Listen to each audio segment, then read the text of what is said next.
निराकार निश्चल हो आस्था, मन में जले प्रदीप, हर कामना हो पूरी जब नारायण बसे समीप।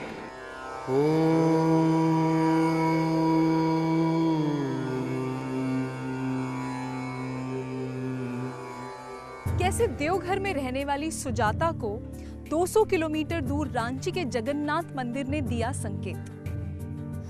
मुझे आना है। क्या हुआ सुजाता? मुझे बहुत तकलीफ हो रही थी और मुझसे कहा कि मैंने एक सपना देखा है। सुजाता को सपने में जगन्नाथ मंदिर का बुलावा क्या आया, वो वहाँ जाने के लिए छटपटाने लगी। क्या इतनी सीढ़ियाँ चढ़कर चलना जरूरी था? या अभी भी कुछ और होना बाकी था?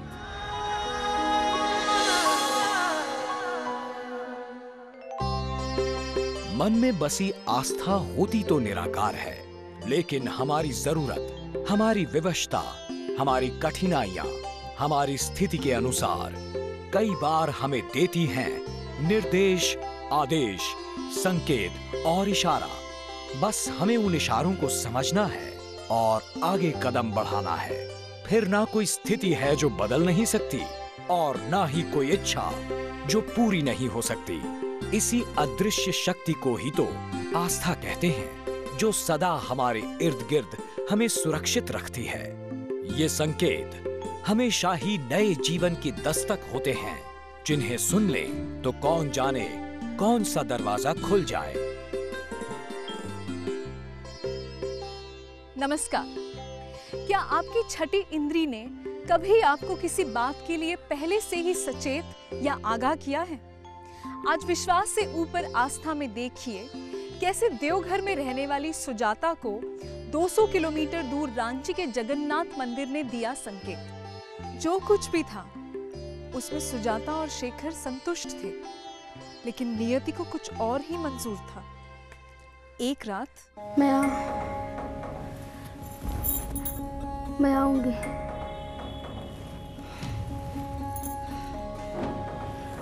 मुझे आना है। मुझे आना है। क्या हुआ सुजाता? बहुत अजीब सपना था।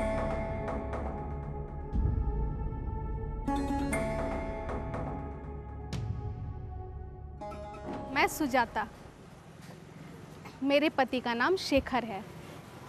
एक दिन मैंने सोते हुए सपना देखा कि मैं जगन्नाथपुर मंदिर के सीढ़ियों पे चढ़ रही हूँ। तब मैंने इस बारे में अपने पति से चर्चा की। उसने कहा फिर मुझसे कि शायद ये बुलावा है भगवान जगन्नाथ का, मुझे वहाँ जाना चाहिए। कह दिया ना, नहीं इस हालत में तुम रांची जाओगी, जगन्नाथ मंदिर? इतना सफर करना ठीक नहीं है तुम्हारे लिए। मैंने सपने में देखा है कि भगवान जगन्नाथ जी मुझे दर्शन के लिए बुला रहे हैं। मैं सारी रात ये सपने देखते रही कि मंदिर की सीढ़ियाँ चढ़कर भगवान जगन्नाथ के दर्शन करने जा रही हूँ। भूल जाओ, सपना था। अगर तुम्हारे पाँव भारी ना होते तो अलग बात थी। ऐसे में वही तो, ऐसी हालात में ऐसा सपना, भगवान का जरूर कोई इशारा या निर्देश है। क्या मालूम भगवान किस बात की दस्तक दे रहे हैं। मेरी पत्नी उस वक्त प्रेग्नेंट थी, गर्भवती थी। मुझे लगा कि इतनी सीढ़ियाँ चढ़ना उसके लिए इस वक्त में सही नहीं होगा, लेकिन फिर भी उसके जिद के सामने मैंने हार मानी और मैंने उससे कहा कि ठीक है, आप जाओ। सुजाता को उस हालत में रांची ले जाना शेखर को गवारा नहीं था, लेकिन सुजाता को सपने में जगन्नाथ मंदिर का बुलावा क्या आया, वो वहां जाने के लिए छटपटाने लगी। आखिर शेखर को मानना ही पड़ा। देखो, तुम्हारी जीत पर हम आ तो गए। क्या इतनी सीढ़ियाँ चढ़कर चलना जरूरी था? हम उधर से घूम के गाड़ी से भी तो जा सकते थे। सपनों में मैंने सीढ़ियाँ चढ़ी थी, तो मैं सीढ़ियों से ही जाऊंगी। अब देखिएगा, जरूर कुछ अच्छा होने वाला है हमारे साथ। नहीं तो मैं जगन्नाथ मंदिर के बारे में ही सपना क्यों देखती। हमारा बच्चा भगवान जगन्नाथ के आशीर्वाद के साथ ही इस दुनिया में आएगा। रांची के जगन्नाथ मंदिर का बुलावा आए तो फिर कौन रुक सकता है भला। रांची का जगन्नाथ मंदिर पुरी के जगन्नाथ मंदिर की रूपरेखा पर ही बना है। जिस प्रकार श्रावण मास में पुरी के जगन्नाथ मंदिर से भगवान जगन्नाथ की रथ यात्रा निकलती है, रांची के इस मंदिर से भी निकलती है, ठीक उसी ठाठ और वैभव के साथ। रांची के इस जगन्नाथ मंदिर को सन 1691 में आदिनाथ शाह देव ने बनवाया। 300 कुछ वर्ष पूर्व यहाँ जगन्नाथ स्वामी का स्थापना हुआ है। यहाँ के राजा थे ठाकुर ऐनीनाथ शाहदेव। उन्होंने ही सन 1691 ईस्वी में जगन्नाथ स्वामी का यहाँ स्थापना किए और तब से यहाँ झारखंड प्रदेश में बलभद्र स्वामी, माता सुभद्रा, जगन्नाथ स्वामी, ये तीनों विग्रह जो हैं इनकी पूजा अर्चना होती है, रथ यात्रा होता है। जगन्नाथ यानी जगत के नाथ अर्थात भगवान विष्णु। जगन्नाथ मंदिर में भगवान विष्णु अपने बड़े भाई बलराम और बहन सुभद्रा के साथ देखे जा सकते हैं। ये जगन्नाथ मंदिर एक पहाड़ी पर बना है, जहां तक जाने के लिए सीढ़ियां भी हैं और वाहनों के लिए रास्ता भी। लेकिन भक्त सीढ़ियों से चढ़कर जाना ही पसंद करते हैं। भक्तों के मन में बसी आस्था को यहाँ साफ देखा जा सकता है। जब वो थके होने के बावजूद बिना थमे सीढ़ियां चढ़कर मंदिर तक आते हैं, कभी इच्छा तो कभी मन्नत तो कभी केवल दर्शन।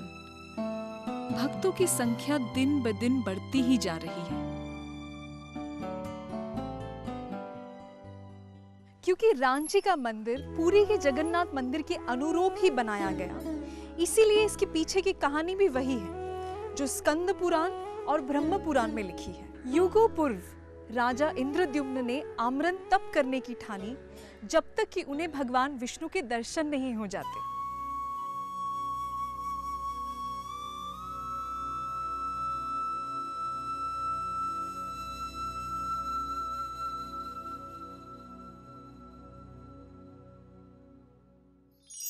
इंद्रायुमन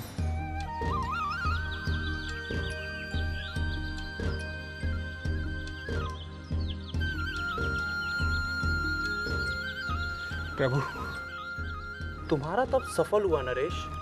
जाओ, सुगंधित वृक्ष से मेरे भ्राता बलराम और भगनी सुभद्रा की मूर्तियां मंदिरों में स्थापित करवाओ।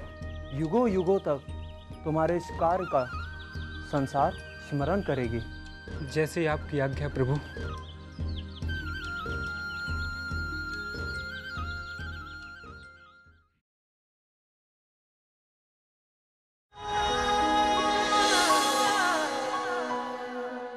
सुजाता जगन्नाथ मंदिर तक आ तो गई, सीढ़ियां भी चढ़ने लगी, लेकिन पैर भारी होने के कारण बीच रास्ते में अचानक उसकी तबीयत खराब होने लगी। देखो, कहा था ना मैंने, मत चढ़ो इतनी सीढ़ियां। अब तुम्हारी तबीयत खराब हो जाएगी तो मैं यहाँ डॉक्टर कहाँ से लाऊंगा? भगवान पे भरोसा रखिए, उन्होंने बुलाया है तो मेरा ध्यान भी वही रखेंगे।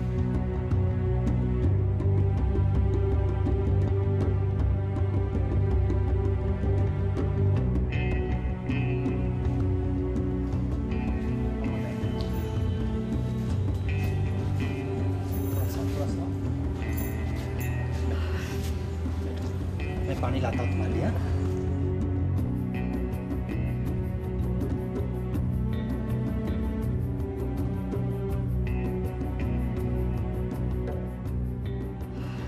क्या हुआ तुम्हें?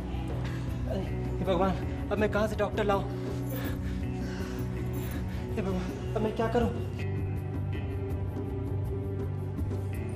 हटो हटो, मुझे रखने दो। मैडम आप? हाँ, मैं डॉक्टर हूँ। इसे इस हालत में लेके आने की क्या जरूरत थी? शुक्र है आप मिल गए डॉक्टर साहब। मैंने इसे मना किया था, लेकिन ये मानी नहीं और तबीयत खराब कर बैठे। मैं अभी दवा देती हूँ। चलो,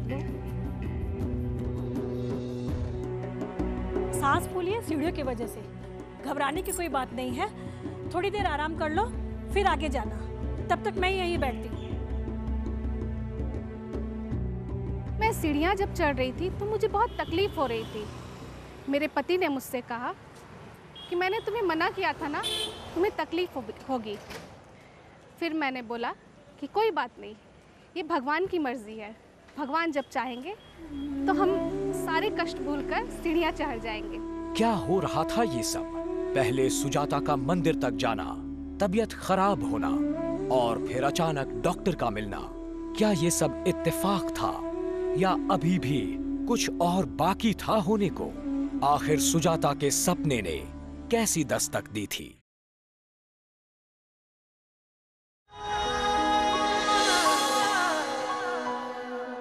पहले सुजाता का मंदिर तक आना, तबीयत खराब होना और फिर अचानक से डॉक्टर का मिलना, क्या इत्तेफाक था या अभी भी कुछ और होना बाकी था? आप यहाँ की तो नहीं लगती?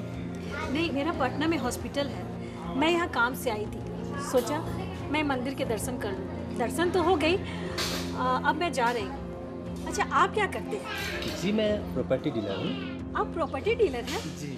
ये तो कमाल हो गया। मैं इस हॉस्पिटल के लिए ज़मीन ढूंढ रही थी, वो भी रांची और देवघर में। क्या आप मेरी मदद करेंगे?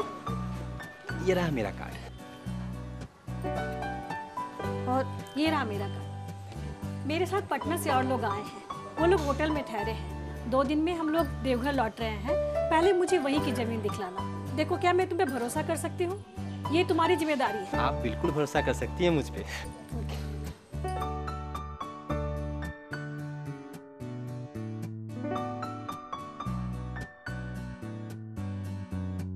जानती हो, अगर ये डील हो गई तो हम लाखों में खेलेंगे। हाँ, ये वही नियति है जहाँ हमें खींच कर लाई है।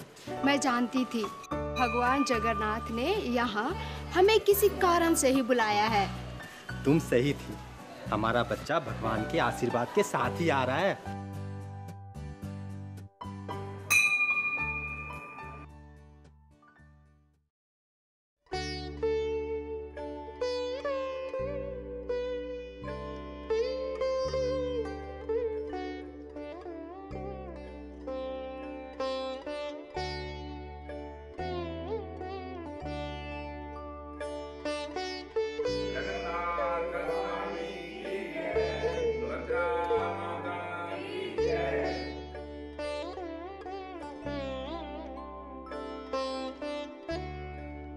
तो ये था भगवान जगन्नाथ का संकेत जो उन्होंने सुजाता को सपने में दिया।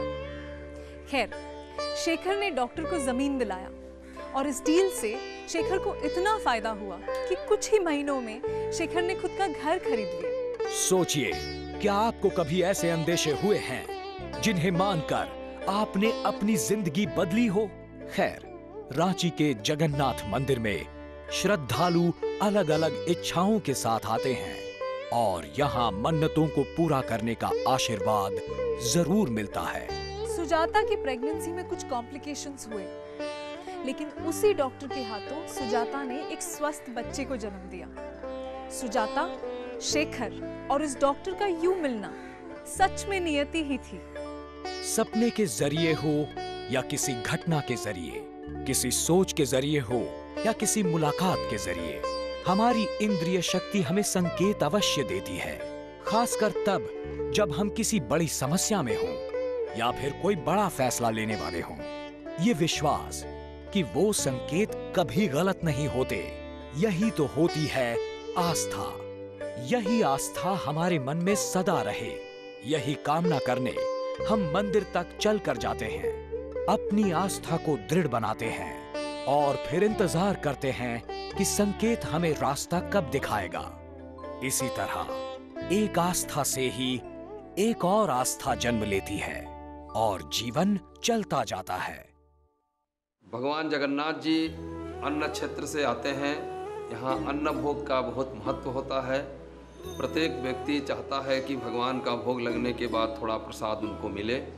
लोग इसके लिए प्रतिदिन भोग लगाते हैं, अपना परिवार मित्र के साथ बैठ कर के प्रसाद ग्रहण करते हैं और प्रतिदिन भोग लगाने के बाद हम लोग दरिद्र नारायण का भी सेवा करते हैं। जो नीचे जितने भी दरिद्र नारायण बैठते हैं उन सबको खिलाते हैं।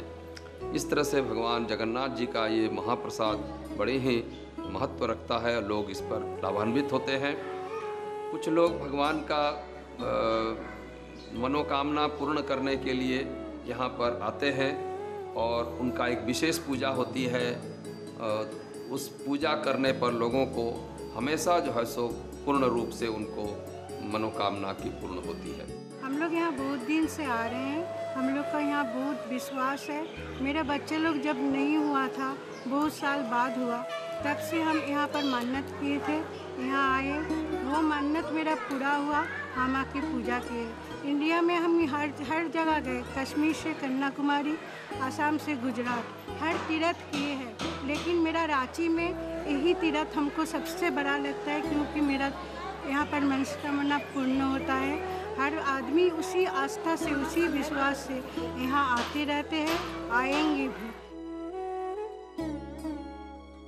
मेरा नाम प्रदीप कुमार घोष है। हम बंगाल से आए 1968 से, यहीं पर बस ठहरे हुए, यहीं पर रहते, यहीं पर घर द्वार बनाए। ये मंदिर बहुत ऐतिहासिक पुराना है, आज का नहीं है, ब्रिटिश समय का पहले से है ये मंदिर है। यहाँ पर काफ़ी ऐतिहासिक खंड जड़ित है इस मंदिर का साथ, जो रातू महाराज इस मंदिर को स्थापना किया है। मैं यहाँ वर्षों से आ रहा हूँ, बल्कि मेरा जन्म ही रांची ज़िला में हुआ है। एक बार मैंने एडमिशन के लिए मतलब काउंसलिंग होने वाली थी और मेरे सारे दोस्तों को कॉलेज मिल चुका था और मेरा उनसे नंबर भी बहुत अच्छा था, लेकिन मैं सोच रहा था कि पता नहीं मुझे वो कॉलेज मिले है कि नहीं। और वो कॉलेज मिल जाता है तो वो ब्रांच कंप्यूटर साइंस, मैकेनिकल वगैरह बहुत सारी ब्रांच होती है, वो मिले है कि नहीं। पर मुझे कॉलेज भी मिला और वो ब्रांच भी मिला। थोड़ी देर हुई लेकिन मिल गई।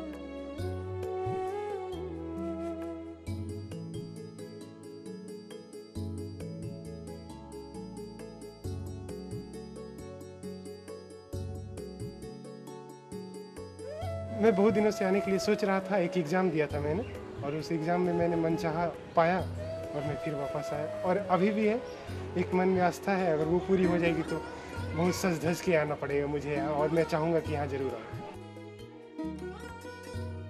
मंदिर हमारे पूर्वजों ने ठाकुर ऐनीनाथ शाहदेव गए थे जगन्नाथपुरी, उनका बाल बच्चा नहीं था, एक उरांव नौकर को लेके वहाँ बैठ गए, धरना में बैठ गए ठाकुर साहब, और उनका सामान लेके नौकर बैठ गया। 7 दिन भूखे प्यासे रह गया, तो भूख बहुत जोर लगी थी, भगवान खुश हो के उसको बूढ़ा रूप में लाके सोने का थाली में खाना दे दिए। वो खा के थाली अपने पास रख लिया। उसके बाद हुआ, जब थाली का खोजार हुआ, वही थाली में भगवान को भोग लगता था, थाली सोने का थाली था, उसका खोजार होने लगा। उसी के पास मिला तो पंडा लोग उसको मारने के लिए दौड़े। तब ठाकुर साहब भी आके बोले कि क्या क्या हुआ, जान के वही बता दिया, नौकर बता दिया कि ऐसे ऐसे हुआ, हमको कोई खाना दिया, हम चोरी नहीं किए हैं थाली। तो ठाकुर साहब बोले कि भगवान ही दिए हैं खाना तुमको। उसके बाद धरना में और बैठ गए, वो भगवान ने भी उनको दर्शन दिए। अब बोले कि जगन्नाथ ले जाके अपना जगन्नाथ रथ चलाओ। उसी समय से यहाँ का नाम जगन्नाथ पड़ा। दस्तक, निर्देश, इशारा, ऐसी घटनाएं चौंका देती हैं, पर ऐसा होता है। मानो तो चमत्कार, न मानो तो कुछ भी नहीं। इस एपिसोड में बस इतना ही। फिर मुलाकात होगी एक और सच्ची कहानी के साथ। तब तक के लिए नमस्कार।